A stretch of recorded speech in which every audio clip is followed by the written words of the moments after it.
Hare Krishna, Namaste, Chapter 18, which is entitled as Sannyasa Yoga. Sloka 63, Part 3. Iti te jñānam ākhyātaṁ guhyād guhya-taraṁ mayā vimṛśyaitad aśeṣeṇa yathecchasi tathā kuru. Thus, I have explained to you knowledge till more confidential. Deliberate on this fully, and then do what you wish to do. In the previous session, we learned yathecchasi tathā kuru literally means whatever you like, you do. If you like to fight, you fight. If you don't like to fight, don't fight. This is not the message what Krishna wanted to convey to Arjuna at the end of Bhagavad Gita after speaking so much. So the inner meaning of this statement is, I have told you so many things, Arjuna. You pick and choose what you like to do from what I said and do it. When you pick according to your position that suits you. By saying so, it is clear that the Jivatma's swatantriya is not being taken away, and Paramatma's sarva-karanatvam is not lost. Seeing Krishna that how much he is trying to help him, Arjuna was wondering, why Krishna is so much interested in me? And the answer to that lies in this one word, te, in the sloka. Iti te. Iti, thus, te, to you. To you who sought shelter under me, wanting to know what is right to do, what is good for you. In the beginning of second chapter, Arjuna took shelter of Krishna. Karpanya dosho bhagata svabhavaha prichami tvam dharma samudha chetaha yachayasyan nischitam bruhi tanme shishyasteham shadimam tvam prapannam. You said over there, I am so very confused about my duty and I have lost all composure because of miserly weakness. In this condition, I am asking you, Krishna, to tell me for certain what is best for me. Now I am your disciple and a soul surrendered unto you. Please instruct me. This was said in the 7th sloka of the 2nd chapter. You might have forgotten this, Arjuna, but I have not. Since you have said this one, from that point I have been giving all the information starting from jñānam, Atma Tattva, the knowledge of self, Atma, and the nature of the temporary body, material body, Sharira. I told you the differences between body and the self. Followed after that was Karma Yoga and Jnana Yoga, through which one can have the vision of self. After completing these topics in first 6 chapter, then starting chapter 7, 8 and 9, I explained to you about Bhakti Yoga. And in the 10th chapter, I explained the Vibhuti Yoga, my opulences. After hearing this, you expressed your strong desire to see the Vibhuti of mine. And in the 11th chapter, I showed you my Vishwarupam, my Vibhutis. And in the 12th chapter, I gave various options for one to come to the stage of Bhakti. Then in 13th, 14th and 15th chapters, I described you about 3 truths, Chitta, Achitta and Ishvara, the self, the Prakriti, material nature, and the Supreme Purushottama, that's myself. I went over again in more detail about the indestructible Atma, indestructible Prakriti, and owner of these two, that is myself. Keeping these three as base, which is given in the Shastra, in the 16th chapter I explained to you who are said to be divine and who are demoniac. Those who follow the Shastra are divine, those who don't are demoniac by nature. The same topic is further elaborated in detail in the 17th chapter. Then after explaining to you that one must follow the Shastra, then in 18th chapter I explained the terms Tyaga and Sannyasa and instructed you to perform Sattvika Tyaga to please me. Besides this, I have also explained to you about my Avatara Ragasya, the secrets of my appearance, in the 4th chapter. Then in the 15th chapter, I also explained to you Purushottama Vidya. And finally in the previous Sloka, I also taught you about the Sharanagati. Tameva Sharanam Gaccha. Just to remind you, that was not the first time I ever told you to surrender. In 7th chapter, 14th Sloka, Daivihi Yesha Gunamayi Mama Maya Dhuratyaya Mamevai Prapatyante Mayam Etam Tarantite. Prapatyante, surrender unto me. Mamevai Prapatyante. This divine energy of mine consists of the three modes of material nature, is difficult to overcome, but those who have surrendered unto me can easily cross beyond it. And in the 19th sloka of the 7th chapter, Bahunam Janmanam Ante Jnanavanvam Prapatyate Vasudevas Sarvamiti Samahatma Sudurlabha. After many births and deaths, he who is actually in knowledge surrenders unto me. Mam Prapatyate, knowing me to be the cause of all causes and all that is. Such a great soul is very rare. As you can see, I have already told you about Prapati, Sharanagati, which is what I told in the previous sloka. Tameva Sharanam Gaccha Sarva Bhavena Bharata Tat Prasadat Param Shantim Sthanam Prapsyasi Shashvatam. Surrender unto me. You will attain transcendental peace and the supreme and eternal abode. Besides this, I have also told you a way by which you can come to me by just knowing and realizing my Avatara Ragasya. Janma Karma Chame Divyam Evam Yo Veti Tattvataha Tyaktva Deham Punarjanma Naiti Mameti So Arjuna.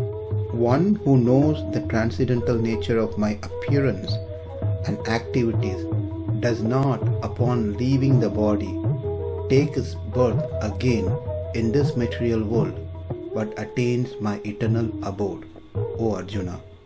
And also in the 15th chapter, Purushottama Vidya was given to you. Yasmat ksharam atitoyam aksharatapi chottamaha atosmi loke vedecha Pratitah Purushottamaha. I am transcendental, beyond both the fallible and the infallible. And because I am the greatest, I am celebrated both in the world and in the Vedas as that supreme person. All these were told to you up to this point, Arjuna, just because you took shelter unto me, seeking my advice. Following your Varna Dharma is Anga of Karma Yoga, which is Angi. Following Karma Yoga is Anga for Bhakti Yoga, which is Angi. It is only through Bhakti one can attain moksha. Arjuna, if you think you are independent, Swatantra, take any of these paths. Or if you think you are dependent, Paratantrian, still take any of this path, but do not reject these paths out of ego, ahankara, just because I told you. It is totally your choice which path you want to take towards moksha.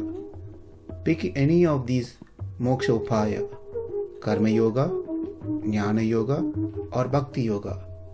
Pick any one of this from the list I have given you, but not out of this box. Do not think out of this box.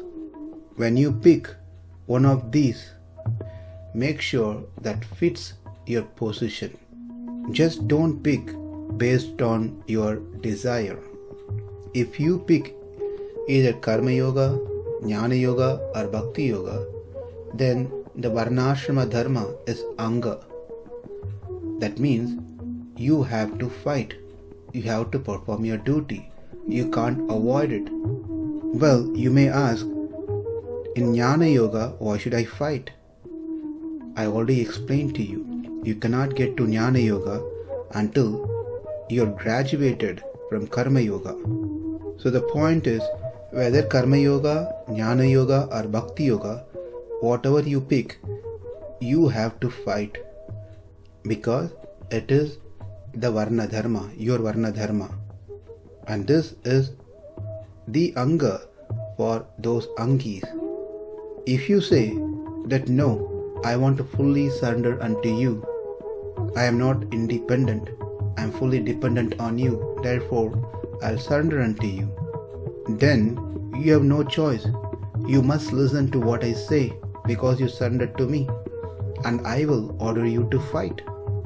So either way, whether you say you are swatantriya, independent, or you are paratantra, dependent, in both cases you have to fight.